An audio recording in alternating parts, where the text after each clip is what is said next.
Hello, আমি অনুপ্রিয়া। আশা করছি আপনারা সবাই সুস্থ আছেন, ভালো আছেন। প্রিন্সেস ফ্যামিলিতে আরও একটা নতুন ব্লগে সবাইকে স্বাগত জানাই। আমার চ্যানেলে যদি নতুন হয়ে থাকেন প্লিজ সাবস্ক্রাইব করে পাশে থাকা বেল আইকনকে প্রেস করে রাখুন, তাহলে আমার পরবর্তী ভিডিও নোটিফিকেশান সহজেই চলে যাবে আপনার ফোনে। মানুষের রোজকার জীবনকে আলস্য আর উপভোগের চাদরে মুড়ে রাখে শীতের সকাল। গরমের অস্বস্তি আর বর্ষার আশঙ্কার বাইরে শীতের সকাল মানে এক অন্যরকম জেগে ওঠা। আজ আমাদের সকালের জলখাবারে ছিল লুচি। কোনো বাড়িতে ময়দার লুচি হয়, কেউ আবার স্বাস্থ্য সচেতন তাই আটার লুচিও খান, তবে আমাদের ময়দার লুচি হচ্ছিল। তবে লুচি যেভাবেই বানানো হোক না কেন, না ফুললে কিন্তু খেতে মজা আসে না, বলুন। আর আমাদের তো মা লুচিগুলো ভাজা করছিল, আর আমি অন্যদিকে সেগুলোকে বেলে দিচ্ছিলাম। আর এই শীতের শুরুতেই আমার তো ঠান্ডা লেগে গেছে। আমার গলা শুনে আপনারা হয়তো বুঝতে পারছেন।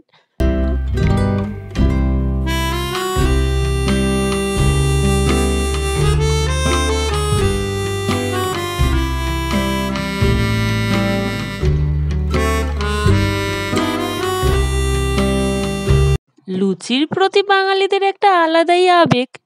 তবে খেতে ভালোবাসলেও অনেকেই এই ফুলকো লুচি বানাতে পারেন না। তাদের জন্য আমি বলবো, ময়দাটাকে আগে রিফাইন অয়েল দিয়ে একটা ময়ম দিন, তারপর জল দিয়ে একটা ডলা পাকিয়ে মাখিয়ে নিয়েই 10 থেকে 15 মিনিট ঢাকনা দিয়ে রেখে দিন। তারপর একে একে লেচি কেটে লুচি বানান, দেখবেন আপনার সমস্ত লুচিই ফুলছে আর খেতেও খুব ভালো হয়েছে।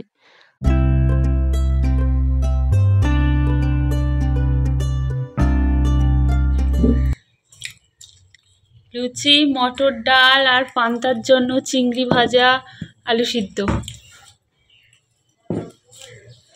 আর বাবার তো এদিকে মটর ভাজা, ছোলা ভাজা চাই।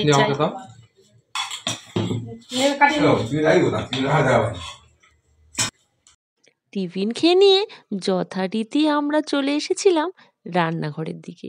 আর এই যে আমি মূলো শাক তুলছিলাম। মূলো শাক ভাজা হবে।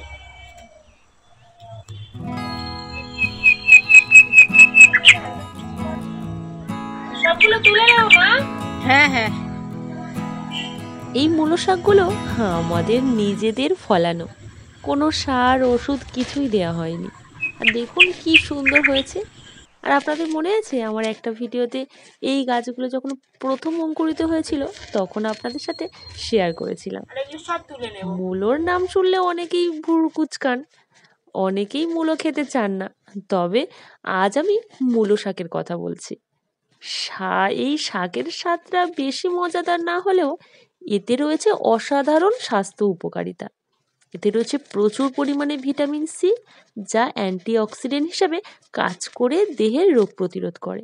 এছাড়া পটাশিয়াম, আয়রন এবং রয়েছে প্রচুর পরিমাণে ফাইবার। আর আজ তো বাবা অনেকগুলোই কচু শাক নিয়ে এসেছিল, তাই মা সেগুলো কাটতে বসেছিল। আমি এই মূলো শাকগুলো কাটলেও মা আমাকে কচু শাকগুলো কিছুতেই কাটতে দেয়নি, কেননা এই কচু শাকটা কাটার পরে হাতের মধ্যে না একটা স্পট পড়ে যায়, কালো কালো দাগ হয়। তাই মা বলল তোমাকে কাটতে হবে না, ওটা আমিই কাটছি। তাই কচু শাকগুলো মাই কাটতে বসেছিল। আর অন্যদিকে এক চিতি কাঁকড়া নিয়ে এসেছিল, আমি সেই কাঁকড়াগুলো কেটে পরিষ্কার করে দিয়েছি। আর ততক্ষণে রান্নাটাও বসিয়েছিলাম। মায়ের কচু শাকটা হয়ে যাওয়ার পর বাকি রান্নাগুলো মাই করেছিল। আর রান্না হয়ে যাওয়ার পর দেখুন মা কতগুলো তালের ফোপল তুলেছে। অনেকে এটাকেই অনেক নামে পরিচিত হলেও আমরা এটাকে ফোপল বলি, অনেকে আবার এটাকে আঁকুড়ো বলে থাকে। একসঙ্গে হয়েছে, কি সুন্দর দেখতে, দেখো বাবা, সাপের মতন বাঁক হয়ে আছে। কি সুন্দর দেখতে হয়ে গেছে। এগুলো তো ধুতে হবে, পরিষ্কার করতে হবে।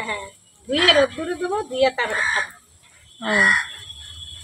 সুন্দর দেখতে না? হ্যাঁ। আচ্ছা, আপনারা কি এই জিনিসটা খেয়েছেন? আর এটা আপনারা কি নামে জানেন অবশ্যই কমেন্ট করে জানাবেন। মা,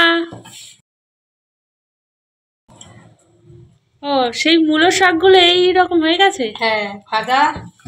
আর এই ছোলা কচু দিয়ে কচুর শাক, চিতি কাঁকড়ার ঝাল, মাছের ঝোল, চুনো মাছের ঝাল, ঝাল